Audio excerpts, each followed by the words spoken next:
Urdu teacher کے معزز سامعین السلام علیکم۔ آج بانی پاکستان قائد اعظم محمد علی جناح کی زندگی پر لکھی گئی کتاب میرے بھائی کا خلاصہ آپ کی خدمت میں پیش کریں گے۔ اس کتاب کی مصنفہ ہیں محترمہ فاطمہ جناح۔ اس کتاب میں فاطمہ جناح نے محمد علی جناح کی پیدائش سے لے کر اس کی موت تک کے تمام حالات کو انتہائی مختصر مگر جامع انداز میں ہمارے سامنے پیش کیا ہے۔ قائد اعظم کی مصروف ترین زندگی کو جس جامع انداز میں ہمارے سامنے انہوں نے پیش کیا ہے، اس سے ہم یہ کہہ سکتے ہیں کہ انہوں نے دریا کو کوزے میں بند کر دیا ہے۔ قائد اعظم کی پیدائش کے حوالے سے بات کرتے ہوئے محترمہ فاطمہ جناح لکھتی ہیں کہ قائد اعظم جب پیدا ہوئے تو انتہائی کمزور اور لاغر تھے، جس سے اس کے والدین کو شک ہوا کہ ان کا بچہ خدا نہ کرے کسی بیماری میں مبتلا ہے یا اب نارمل ہے۔ جب ڈاکٹروں نے اس کا معائنہ کیا تو والدین کو بتایا کہ ان کا بچہ کمزور تو ہے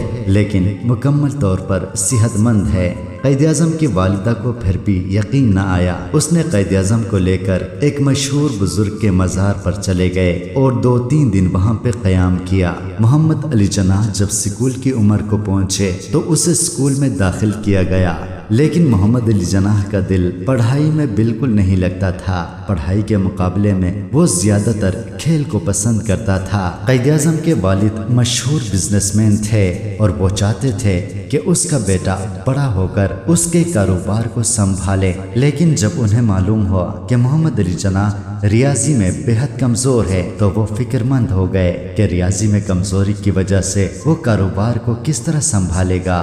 اس کی حیرت میں اس وقت بے حد اضافہ ہوا جب محمد علی جناح اس کے پاس آ کر اس سے کہا کہ میں اسکول جانا نہیں چاہتا، میں تمہارے ساتھ دفتر میں کام کروں گا۔ قائد اعظم کے والد نے اسے سمجھایا کہ دفتر کا کام بہت مشکل ہوتا ہے، اس میں شام تک کام کرنا پڑتا ہے، لیکن قائد اعظم اصرار کرتا رہا، لہٰذا اس کے والد نے اسے اجازت دے دی۔ قائد اعظم نے اسکول چھوڑ کر اپنے والد کے ساتھ دفتر میں کام کرنے لگے، لیکن کچھ عرصے بعد ہی اسے معلوم ہوا کہ تعلیم کے بغیر دفتر میں کام کرنا بھی بہت مشکل ہے، لہٰذا وہ اپنے والد سے فرمائش کی کہ وہ اسکول جانا چاہتا ہے۔ اس وقت اس کے والد نے اسے نصیحت کرتے ہوئے کہا کہ دیکھو، انسان 2 طریقوں سے زندگی گزار سکتا ہے، یا تو وہ اپنے بزرگوں کے تجربات سے استفادہ کرے یا پھر کٹھن راہوں پر چلتے ہوئے خود ہی تجربہ کرے۔ قائد اعظم محمد علی جناح ساری زندگی اس کی نصیحت پر عمل کرتے رہے اور کٹھن راہوں پر چلتے رہے اور خود ہی تجربہ کر کے سیکھتے رہے۔ قائد اعظم جب 15 سال کے ہو گئے تو ایک انگریز دوست کے مشورے سے انہوں نے اس کو باہر ملک بھیجنے کا ارادہ کیا تاکہ وہاں پر جا کر کاروبار سیکھ لے اور واپس آ کر وسیع کاروبار کو سنبھالے، کیونکہ قائد اعظم کے والد کا کاروبار بے حد وسیع ہو چکا تھا۔ محمد علی جناح کی والدہ نے اس شرط پر اسے بیرون ملک بھیجنے کے لیے تیار ہو گئی کہ پہلے اس کی شادی کرائی جائے، لہٰذا والدین کی مرضی سے ایک لڑکی کے ساتھ اس کی شادی کرائی گئی۔ محمد علی جناح نے نہ اس لڑکی کو دیکھا تھا نہ اس سے کسی قسم کا لگاؤ تھا، پھر بھی والدین کے سامنے اس نے ہتھیار ڈال دیے اور 15-16 سال کی عمر میں اس نے شادی کر لی۔ شادی کے کچھ عرصے بعد ہی اسے بیرون ملک بھیج دیا گیا جہاں پہ وہ کاروبار سیکھ رہا تھا۔ قائد اعظم انگلستان میں کرائے پر رہ کر کاروبار سیکھنے لگا تھا۔ ایک بڑے کاروباری مرکز میں روزانہ صبح چلا جاتا تھا اور شام کو واپس آ جاتا تھا، لیکن کچھ عرصے بعد وہ بوریت محسوس کرنے لگے اور والد کی اجازت کے بغیر بیرسٹری کی تعلیم حاصل کرنے لگے۔ والد کو جب معلوم ہوا تو اس نے فوراً قائد اعظم کو خط لکھا کہ تعلیم چھوڑ چھاڑ کے وطن واپس آ جائے، لیکن قائد اعظم نے بتایا کہ میں نے بیرسٹری پاس کرنی ہے، اس کے بعد میں واپس آؤں گا۔ قائد اعظم شدید محنت کرتے رہے اور بیرسٹری کا امتحان پاس کر لیا، لیکن بدقسمتی سے اس کے والد کا کاروبار تباہ ہو چکا تھا۔ قائد اعظم کے نام پر بھی اس کے والد نے کاروبار شروع کیا تھا، وہ کاروبار بھی ختم ہو گیا تھا اور نقصانات کی وجہ سے قائد اعظم کے والد پر قرضوں کا ایک بڑا بوجھ پڑ گیا تھا، یہاں تک کہ قائد اعظم کے اوپر بھی قرضے چڑھ گئے تھے جو اس نے کبھی لیے نہیں تھے۔ جو کاروبار قائد اعظم کے نام پر اس کے والد نے شروع کیا تھا، اس کاروبار میں نقصان کی وجہ سے عدالتوں میں کیس دائر کیے گئے تھے اور قائد اعظم نے بھی قرضے ادا کرنے تھے۔ وہ بیرون ملک میں ہی تھے کہ اس کی والدہ اور بیوی انتقال کر گئیں۔ یہ 2 بڑے دکھ انہوں نے باہر پردیس میں برداشت کیا۔ جب وہ واپس پہنچا تو ایک نئے عزم کے ساتھ زندگی کا آغاز کیا۔ اس کے والد نے اسے بتایا کہ ہمارا وسیع اور بڑا کاروبار تباہ ہو چکا ہے اور ہمارے اوپر قرضوں کا بوجھ ہے۔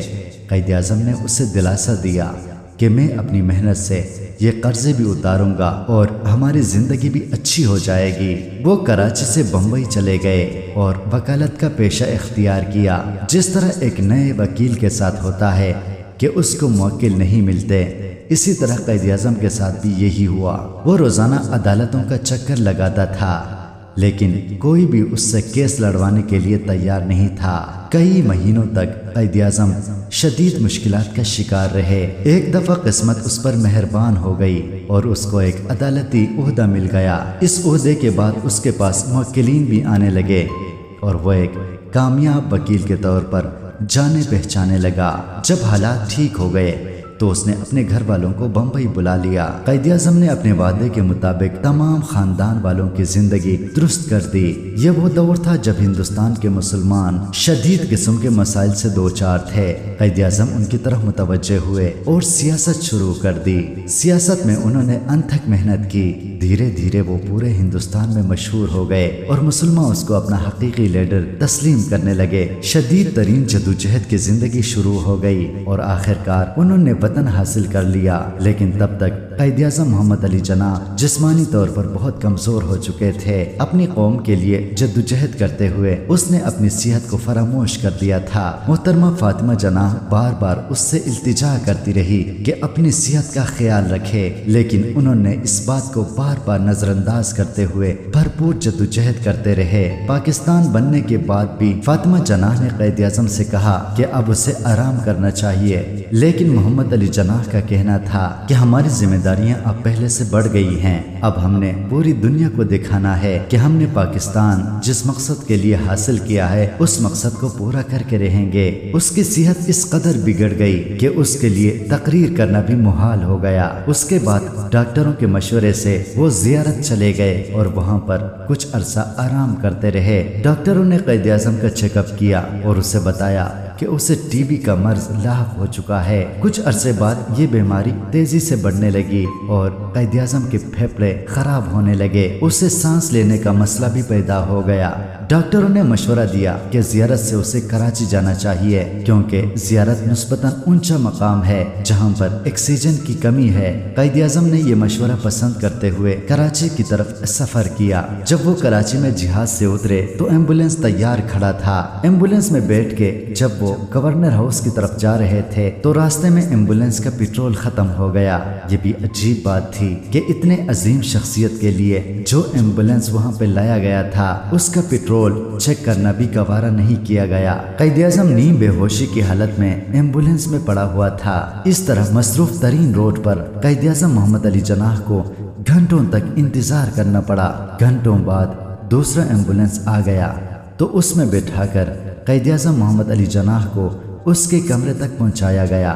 ڈاکٹر یہ کہہ کر چلے گئے کہ اب ان کی حالت ٹھیک ہے، لیکن اس رات فاطمہ جناح کے مطابق قائد اعظم نے اسے اپنے پاس بلایا اور اس سے کہا، فاطمہ اللہ حافظ، اور کلمہ طیبہ پڑھتے ہوئے اس جہاں فانی سے رخصت ہو گئے۔ انا للہ و انا الیہ راجعون۔